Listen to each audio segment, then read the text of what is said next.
నాకైతే అనిపిస్తూ ఉన్నది ఈ రుణమాఫీ పేరిట ఏదైతే ఒక మోసానికి తెరలేపిండో రేవంత్ రెడ్డి గారు అది పూర్తిగా బోగస్ ఒక $1 మిలియన్ జోక్గా తేలిపోయింది కాబట్టే దాని నుంచి అటెన్షన్ డైవర్ట్ చేయడానికి ఇవాళ ఈ రకమైన విన్యాసాలు చేస్తున్నారని నేను అనుకుంటా ఉన్నా.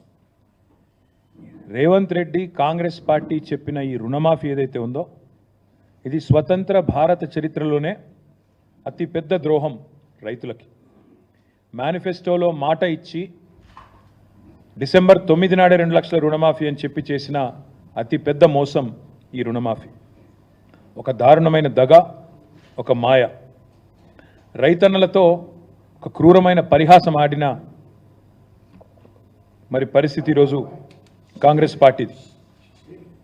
ఒక మాటలో చెప్పాలంటే అడ్డగోలు ఆంక్షలు, అర్థం లేని షరతులు, కొర్రీలు, కూతలు, కోతలు, మొత్తంగా చెప్పినట్టయితే అన్నదాతలను నిండా ముంచిన పరిస్థితి ఈ రుణమాఫీ ద్వారా. అర్హులైన రైతుల్లో కనీస సగం మంది కూడా కాలేదు. ఇక్కడ మొదటి విషయం మీకు చెప్పాల్సింది, రుణమాఫీ అని ప్రతిపాదన పెట్టినాడు ఇది ఎక్కడ స్టార్ట్ అయింది స్టోరీ? ఇది రేవంత్ రెడ్డి గారు కాంగ్రెస్ పార్టీ ఎన్నికలకు ముందు ఏం చెప్పారు? డిసెంబర్ 9 నాడు, వీడియో మీరు అందరూ చూసే ఉంటారు, మళ్ళీ చూపెట్టి నేను మీకు బోర్ చేయను, సోషల్ మీడియా అంతా తెలుసు. డిసెంబర్ 9 నాడు ఒకటే రోజు ఒకటే సంతకంతో అర్జెంటుగా 2 లక్షల రుణమాఫీ చేస్తా అని చెప్పింది రేవంత్ రెడ్డి. ఒకే సంతకంతో సింగిల్ స్ట్రోక్లో. రెండో మాట ఏమన్నారు ఆయన? నిన్న మొన్నటిదాకా కేసీఆర్ గారు ₹1,00,000 రుణమాఫీ ఏదైతే చేసినారో ఆ రుణమాఫీ పొందిన వాళ్ళు కూడా మీరు అర్జెంటుగా బ్యాంకుకు పోండి, వెంటనే 2 లక్షలు తెచ్చుకోండి, నేను వస్తున్నా, డిసెంబర్ 9 నాడు రుణమాఫీ చేస్తున్నా అని చెప్పిందే రేవంత్ రెడ్డి గారు. అయితే ఈ 2 లక్షల రుణమాఫీ అనే మాట వచ్చినప్పుడు చాలామంది మిత్రులు, రైతులు కానీ జర్నలిస్టులు కానీ చాలామంది ఆలోచన చేసినారు, 2 లక్షల రుణమాఫీ అంటే ఎంత అవుతుంది, ఎంత అవుతుంది అన్నప్పుడు ఇదే రేవంత్ రెడ్డి గారు చెప్పారు.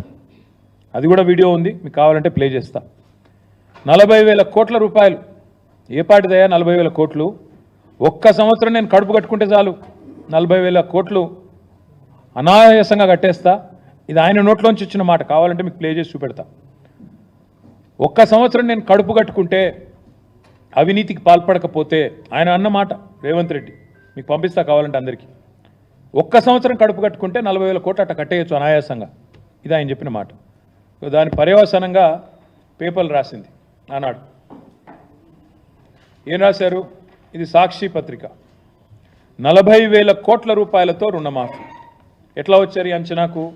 రేవంత్ రెడ్డి గారు ఏ రోజైతే చెప్పారో ఒక సంవత్సరం కడుపు కట్టుకుంటే 40,000 కోట్ల రుణమాఫీ ఈజీగా చేయొచ్చు అని చెప్పిండో, ఇక ఇది 40,000 కోట్ల లెక్క. ఎట్లొచ్చిండ్రు ఆ లెక్కకి? సీఎం చెప్పారు, మొత్తంగా ఎన్నికల వేళ ఏమేం చెప్పిండ్రో అవన్నీ లెక్కలేసి చాలా వివరంగా క్రోడీకరించి పెట్టిండ్రు 40,000 కోట్ల. సరే, మరొక పత్రిక ఏం చేసింది?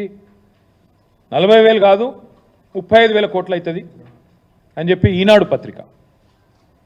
ఇక్కడ సాక్షి రాస్తే మళ్ళీ సాక్షి రాసింది వాళ్ళకి ఏదో ఎజెండా ఉందంటారు, అందుకే ఈ పత్రిక కూడా వచ్చిన.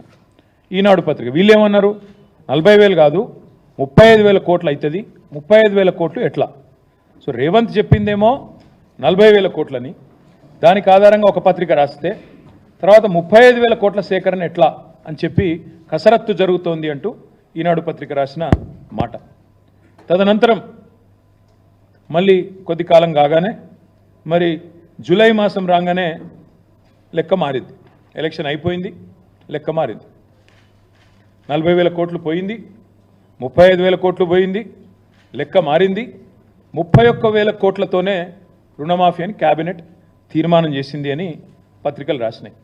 అది కూడా పత్రికలు రాయడంతో పాటు ముఖ్యమంత్రి గారు కూడా ట్వీట్ చేశారు. ఏమని? మా క్యాబినెట్ రైతులకు ఇచ్చిన మాట ప్రకారం 31,000 కోట్లు మాఫీ చేయాలని నిర్ణయం తీసుకున్నాము, ఇది క్యాబినెట్ తీర్మానమని తెలంగాణ చీఫ్ మినిస్టర్స్ ఆఫీస్ నుంచి అఫీషియల్ హ్యాండిల్ నుంచి వారు చేసిన ట్వీట్. అంటే పచ్చి మోసము దగా అని ఎందుకంటున్నా అంటే, ఎన్నికలకు ముందేమో ప్రతి రైతుకు రుణమాఫీ చేస్తా, ప్రతి రైతు అర్హుడే, రేషన్ కార్డు నిబంధన లేదు, ఇన్కమ్ ట్యాక్స్ నిబంధన లేదు, ఏ షరతులు లేవు, అందరికీ అన్నీ. ఎన్నికలు అయిపోగానే కొందరికే కొన్ని కొరీలు పెట్టడం, ఆంక్షలు పెట్టడం, కోతలు పెట్టడం. ఎన్ని మాటలు అన్నారు అన్నాడు? రుణం తీసుకున్న ప్రతి ఒక్కరూ అర్హుడే, రుణం కనుక మీరు తీసుకోకపోతే అర్జెంటుగా తెచ్చుకోండి, పరుగు పరుగున బ్యాంకు బొండి తెచ్చుకొని 2 లక్షలు తెచ్చుకోండి, నేను చేస్తా అన్నారు. కానీ వాస్తవం ఏంటి ఈరోజు? ఇవాళ వాస్తవం ఏంటి అంటే ఈరోజు పేపర్లు ఇది రాస్తున్నాయి. ఇది మా పరకాల, మా ఎక్స్ఎమ్మెల్యే ధర్మారెడ్డి గారు ఇక్కడే ఉన్నారు. పరకాల నుంచి ధర్మారెడ్డి గారు తెచ్చింది ఇది, అక్కడి లోకల్ పత్రిక. మేము కూడా ఉన్నామని మమ్మల్ని గుర్తించండి అంటూ అదే ఈనాడు పేపర్ మళ్ళీ ఒక పెద్ద రైటర్, మమ్మల్ని గుర్తించట్లేదు, ఆంక్షలు పెట్టి కట్ చేస్తున్నారు అంటూ వాళ్ళ బాధలు రైతుల ఫోటోలతో సహా బాదావత్ కిరణ్ కుమార్ ఇంకా చాలామంది వివరాలు, ఎంతమందికి అయింది రుణమాఫీ, ఇంకెంతమందికి కాలేదు అంటూ మేమున్నామని గుర్తించండి అంటూ రైతులు ఒకవైపు ఇట్లా వాపోతున్నారు. ఇంకొకటి ఇక్కడ విచిత్రం ఏంటంటే రుణమాఫీ ఇప్పుడు చూస్తే లెక్కలు చూస్తే ఉద్యోగికి కట్ రుణమాఫీ, పెన్షనర్కు కట్, ఇన్కమ్ ట్యాక్స్ కట్టిన వాళ్ళకు కట్, రేషన్ కార్డు లేకుంటే కట్. ఇవన్నీ చెప్పినరా ముందు? ఏవీ లేదు. అప్పుడు 40,000 కోట్లు, ఇప్పుడేమో మొత్తం కటింగ్ల మాస్టర్ లాగా. సీఎం అంటే నిజానికి చీఫ్ మినిస్టర్, కానీ సీఎం అంటే కటింగ్ మాస్టర్ లాగా అయిపోయింది ఇప్పుడు పరిస్థితి. అన్ని కటింగ్లు పెట్టడమే. ఎట్లా రుణమాఫీని కట్ చేసి 40,000 కోట్ల నుంచి తగ్గించాలా, ఎట్లా ఏదో ఒక రకంగా చేసినామని పోజులు కొట్టాలా. ఇది ఈరోజు రేవంత్ రెడ్డి గారి ప్రభుత్వం చేస్తున్న వైఖరి. 60% మందికి ఎగ్గొట్టి 60% మందికి ఎగ్గొట్టి ఇవాళ కేవలం 40% చేసి 100% అని చెప్పుకుంటున్న మొట్టమొదటి ముఖ్యమంత్రి రేవంత్ రెడ్డి. ఇంతకు మించిన దగ, ఇంతకు మించిన మోసం, ఇంతకు మించిన రైతు ద్రోహం మరొకటి ఉండనే ఉండదు. 1.25 లక్ష కొర్రీలు, దిక్కుమాలిన ఆంక్షలు, ఇవేవి చెప్పలేదు ఎన్నికలకు ముందు. చెప్పకుండా మోసం చేసి ఈరోజు కొర్రీలు పెట్టి ఆంక్షలు పెట్టి రైతు రుణమాఫీని, రైతులను బ్యాంకు చుట్టూ తిరిగే విధంగా, అధికారుల చుట్టూ పరిభ్రమించే విధంగా, అధికారులకు మొరబెట్టుకునే విధంగా ఇగో ఇది మేమున్నామని గుర్తించండి అంటూ అధికారుల చుట్టూ, బ్యాంకుల చుట్టూ రైతులు పడిగాపులు కాచే విధంగా చేసి పరిహాసం ఆడి రైతులతో మళ్ళీ ఇవాళ రంకెలు వేస్తున్నారు.